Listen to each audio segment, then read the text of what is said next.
apa kabar anak-anak hari ini? Cikgu Mama harap semua telah bersedia untuk mengikuti sesi PDPR kita dari rumah. Jadi, seperti biasa, Cikgu Mama akan menerangkan terlebih dahulu topik yang akan kita belajar hari ini.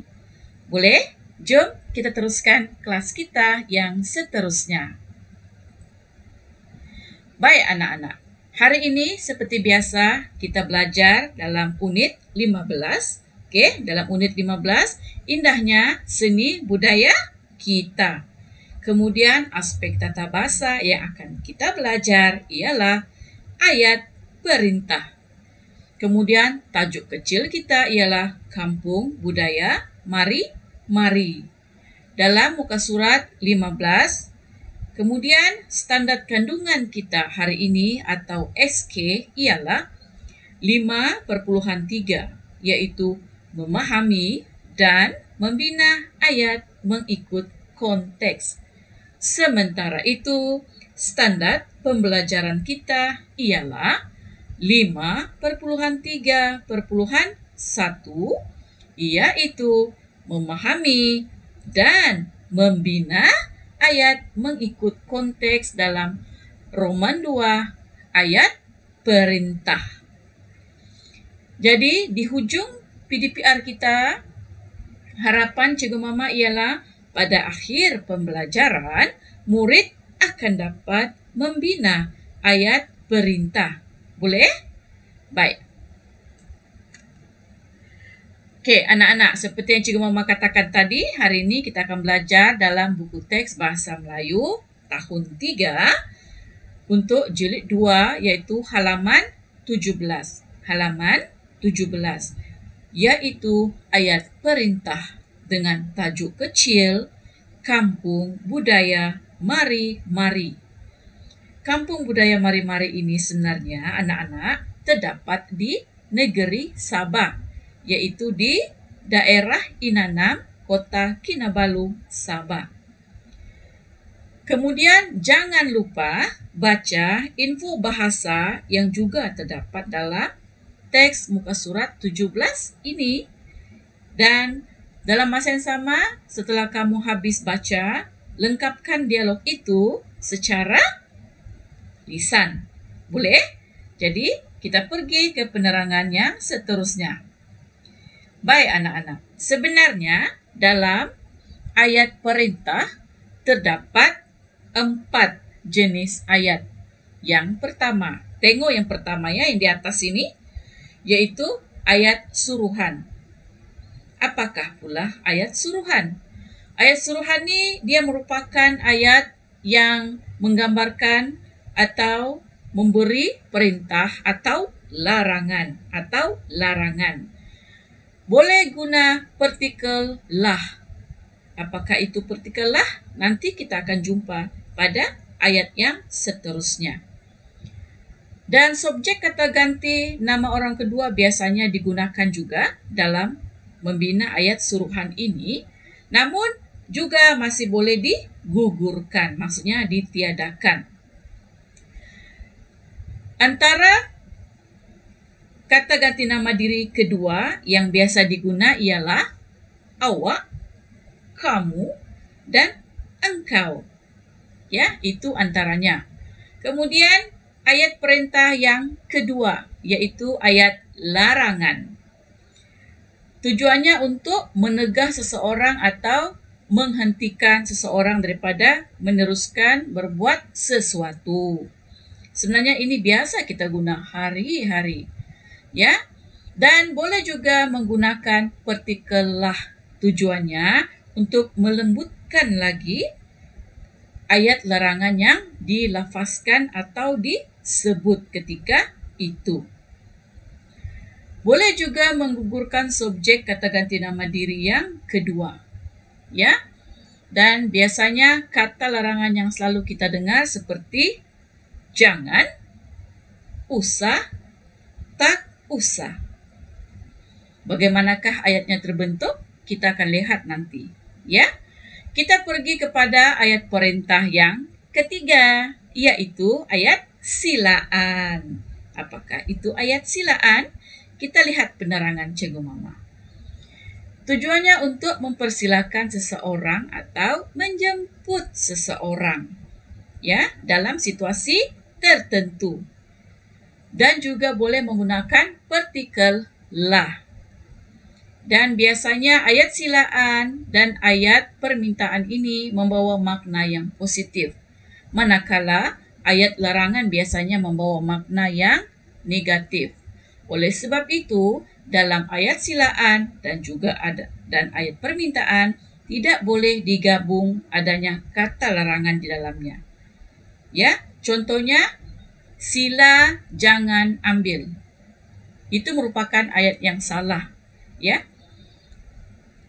Kalau kita mahu mereka ambil, hanya sebut sila ambil ataupun jangan ambil. Tetapi jangan sebut sila jangan ambil. Itu merupakan gabungan kata yang salah dalam bahasa Melayu. Kerana seperti yang saya katakan tadi, Cikgu Mama katakan tadi, ayat silaan dan ayat permintaan merupakan membawa makna yang positif. Dan lazimnya ayat larangan itu maknanya negatif. Ya. Dan seterusnya kita pergi kepada ayat permintaan. Ayat permintaan lebih kepada mohon pertolongan ataupun meminta atau membuat permintaan. Ya. Seperti yang Cikgu Mama terangkan tadi, tidak boleh hadir bersama kata larangan. Ingat, ya. Dan kata permintaan yang biasa kita dengar ada dua, yaitu minta dan tolong. Itu yang biasa kita dengar, kan? Baik, kita lihat seterusnya ya. Ayat-ayat yang menunjukkan ayat perintah. Anak-anak. Oke, bagaimana? Lihat yang ini ya. Ayat suruhan. Antara contoh ayat suruhan yang selalu kita nampak seperti itu. Tangkap pencuri itu. Kemudian basuh pinggan segera. Dan berilah kucing itu makanan. Lihat, ada ditunjukkan di situ partikel lah. Kita boleh sebut dua cara. Beri kucing itu makanan. Ataupun dengan tambahan lah di hujungnya, berilah kucing itu makanan. Nada juga berbeza. Beri makanan, beri kucing itu makanan. Ataupun berilah kucing itu makanan. Itu maksudnya. Ya anak-anak? Baik. Seterusnya ialah ayat larangan. Juga ada ditunjukkan. Nampak kan? Jangan bising. Mana satu kata larangan? Perkataan jangan. Baik. Usah hiraukan kata-katanya. Kemudian, janganlah kamu bermalam di sini. Seperti yang dikatakan tadi juga boleh ditambah partikel lah. Ataupun tidak tambah pun boleh. Dia akan jadi jangan kamu bermalam di sini. Nada pertama. Kalau adalah janganlah kamu bermalam di sini. Dia lebih kepada kita merayu supaya tidak diteruskan untuk bermalam di tempat tersebut. Beza. Ya anak-anak? Baiklah, kita lihat yang ini. Oke, ayat silaan. Oke, boleh nampak ayat silaan? Baik, ayat silaan. Sila datang lagi. Kemudian jemput naik ke rumah kami. Jemputlah makan juadah ini. Atau jemput makan juadah ini. Penambahan partikel lah akan menghasilkan nada yang berbeza juga. Walaupun maksudnya sama. Ya, maksudnya dengan ada partikel lah ini, kata-kata itu lebih dilembutkan maksudnya. Lebih dilembutkan. Ya, anak-anak? Yang ini ialah ayat permintaan, kan? Ayat permintaan merupakan ayat perintah yang keempat tadi kan, jenis ayat perintah yang keempat tadi. Baik. Ayat perintah, ayat permintaan seperti minta bersabar, minta bersabar. Minta semua bersabar. Tolong belikan emak sayur seikat. Okey. Minta perhatian semua. Itu ayat permintaan. Okey. Ataupun tuan-tuan dan puan-puan, sila beri perhatian. Itu pun biasa kita dengar. Boleh anak-anak? Sebenarnya hari-hari kita dengar ayat permintaan, ayat silaan, ayat suruhan, ayat larangan. Dan kita paling banyak dengar ni sebenarnya di rumah. Kan? Tapi kita mungkin tidak sedar bahawa ianya tergolong dalam ayat perintah. Dan ada bahagiannya lagi. Ada 4 bahagian. Boleh. Jadi sekarang kita uji minda kita. Okey, tadi sudah belajar kan? Baik. Soalan pertama. Okey, soalan pertama. Okey, nampak kan? Bina ayat menggunakan ayat suruhan berikut. Iaitu awak dan kamu. Okey, fikir. Boleh? Boleh beri jawapan? Okey, Cikgu Mama yakin setelah mendengar penerangan sebelum ini tadi, anak-anak faham sudah untuk bina ayat yang mudah. Ya, untuk ayat suruhan tadi. Ya, itu soalan pertama. Mari kita pergi kepada soalan kedua.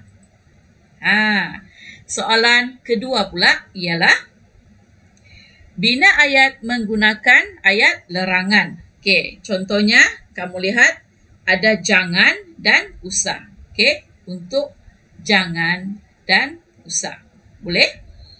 Ini untuk soalan kedua. Ayat larangan. Okey? Baik, kita lihat pula soalan ketiga, iaitu bina ayat menggunakan ayat silaan. Ya, contohnya menggunakan kata sila dan juga jemput. Bagaimana nak bina ayat tersebut tadi? Okey, Cikgu Mama sudah terangkan kamu untuk yang sila dan jemput. Okey, yang jemput tadi kan? Jadi, bina ayat ini dengan mudah dan yakin berdasarkan penerangan sebentar tadi. Boleh? Baiklah. Yang keempat. Okey. Yang keempat, kamu bina ayat menggunakan ayat permintaan, iaitu minta, ya, sini minta, dan tolong. Bagaimana untuk bina ayat-ayat tersebut?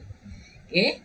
Cikgu Mama mahu kamu buat ini dalam tugasannya diberikan selepas ini dalam grup kita. Dalam laman grup WhatsApp kita. Boleh anak-anak? Jadi itu saja penerangan Cikgu Mama hari ini tentang ayat suruhan. Sekurang-kurangnya Cikgu Mama harap kamu telah kenal 4 jenis ayat suruhan tadi. Mari kita ulang balik. Yang pertama tadi apa? Yang pertama? Baik, ayat suruhan. Bagus. Kemudian ayat suruhan ayat perintah yang kedua ialah ayat larangan. Okey, pandai. Kemudian ayat perintah yang ketiga, ayat silaan. Dan ayat perintah yang keempat ialah ayat permintaan. Ya, jadi sampai sini saja hari ini kelas kita bersama Cikgu Mama. Cikgu Mama harap anak-anak dapat menghasilkan ayat-ayat yang menarik, betul dan tepat mengikut jenis ayat perintah. Boleh? Jadi, Assalamualaikum warahmatullahi wabarakatuh. Kita jumpa lagi di kelas yang akan datang. Bye!